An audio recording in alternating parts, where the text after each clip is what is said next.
You're checking in with the doctor for the greatest fantasy baseball podcast in the world, starring your hosts, Dr. Fantasy. I'm ready to rock and roll today. And Rydawg. Harrison Masturbator. Welcome to Doc and Dog, your fantasy baseball geniuses, presented by the Fantasyholics. What's up, everyone, and welcome to another episode of Doc and Dog, presented by the Fantasyholics. We are in the middle of our shortstop ranking series. Today, we're talking about our shortstops ranked numbers 11 through 15. My name is Jordan Jaika, aka Dr. Fantasy, and I am here with my co-host Rydawg, and we will hop right into our rankings today. So, number 15, we have Carlos Correa. You had him 17th. I had him 14th. He had a shortened season last year where he batted .279, 42 runs scored, 21 home runs, 59 RBIs, and 1 stolen base. I mean, I still really like Correa, and I know a lot of people are really not as high on him as I am. I don't think he's quite a starting shortstop just because the position is so deep. I think he's more of a borderline guy.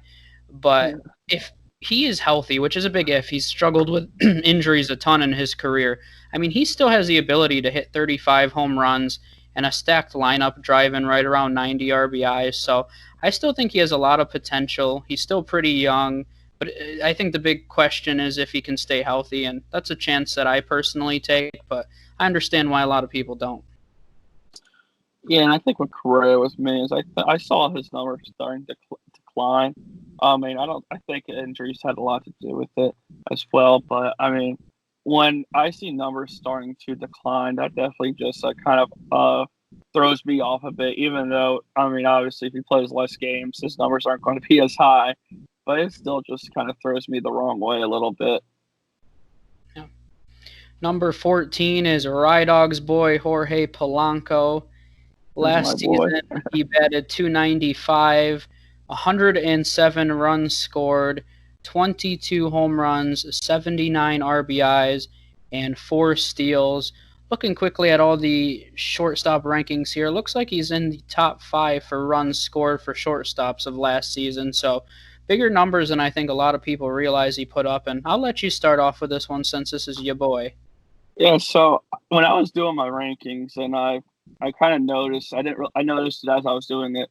Jorge Polanco is, I think it's one of 3 or one of 4 shortstops we have ranked that managed a .290 batting average and 22 home runs.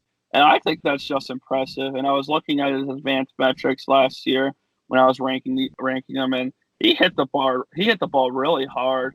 I don't think his RBIs show it as much. I mean, he's gonna get 100 runs scored again this year. He's been with the Twins, I believe, 4 years now. He's 26, so he's hitting his prime. He's coming off the best season of his career. I think he's only going to get better.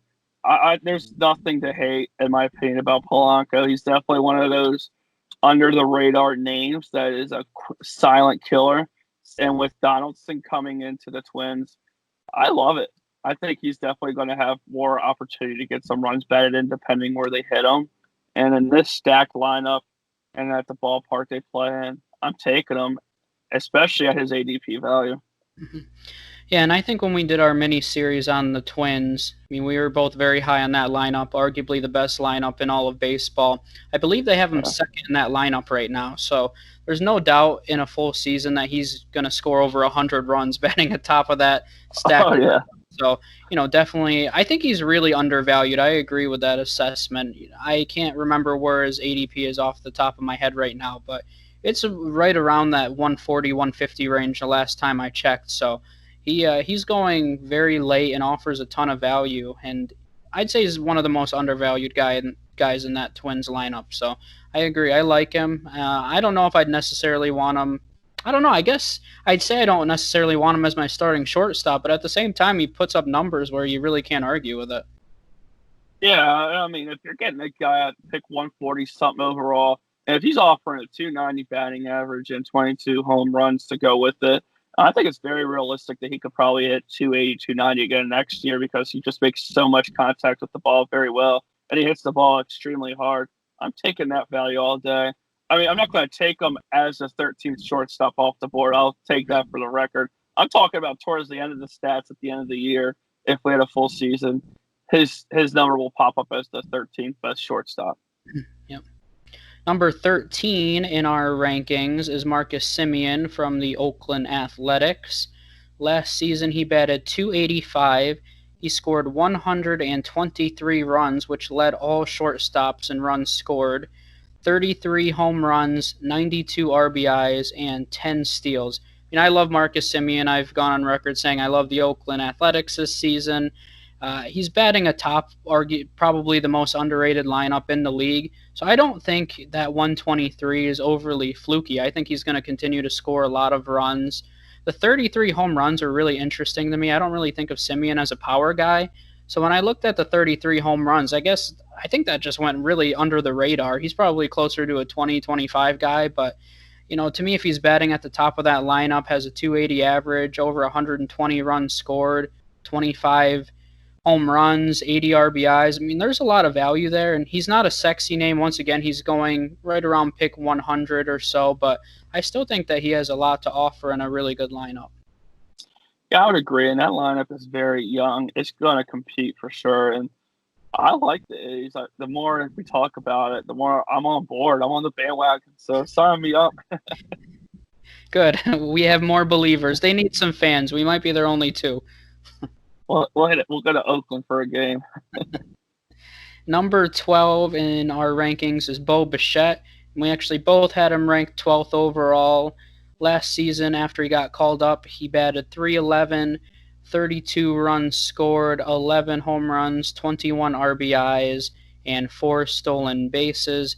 I think long term you're going to be looking at a guy that's 25 home runs, 25 steals, maybe not 25, at least 20 steals though. So a 2020 guy. I really like his upside, and we've talked about the Blue Jays a few times. A very young lineup. I still think they're going to have to learn to mesh together a little bit, but I really like Bichette. He's batting at the top of that lineup. He's going to be leading off for him. I think he'll be right around a 290 hitter, 2020 potential, probably closer to 30 home runs, 25 to 30, but I like his potential. He's still really young. I know some people are afraid that it's fluky. I personally don't think it was fluky. He had a lot of success in the minors as well, so I'm looking forward to seeing what he can do once he gets to play a full season. I agree with that. And hitting at the top of that lineup, and a lineup that's I think is pretty stacked itself. I think he's definitely going to get 100 runs scored. So I had him ranked 12th. I like his upside as well. He's just so young, and he has all the talent in the world. I think he gets overshadowed with Vladdy Jr. there a little bit. And I think people tend to overlook his talent. But that lineup is very young, and I like it. And he could definitely hold his own for sure. And I'd be remiss if I didn't say that I mentioned it with Fernando Tatis before, so I guess it's only fair that I say it with Bichette. But whenever you have a young player like that, I expect them to go through their ups and downs. So, I don't think Bichette's going to be consistently batting 300 for an entire season. He is talented, though, so you never know. Tatis is clearly more talented, but Bichette's going about 60 to 80 picks later than Tatis right now. So it's just interesting to see the value difference there. I agree with the value difference for sure. Then number 11, which is our last shortstop of this installment, is Ketel Marte from the Diamondbacks. Last season, he batted .329 with 97 runs scored, 32 home runs, 92 RBIs, and 10 steals. We talked about the Diamondbacks before, but that's a very underrated lineup. And I think just because they're the Diamondbacks, I don't historically think of them as a team that has a really strong lineup, but they really have a lot of pieces there, and your boy Starling Marte's there. So I think Marte, we're not going to see him bat in the 300s again. He's probably closer to a 280, 285, 290 hitter, but he was a power hitter. People have always said he had raw power. We just really never saw it translate into games. And last season we finally did. So I think you could be looking at something special over the next 5 to 10 years. And if there's any way that he's able to become a consistent 300 hitter, that's dangerous. So I have him number 10. You have him 11. So we have him as a surefire starting shortstop.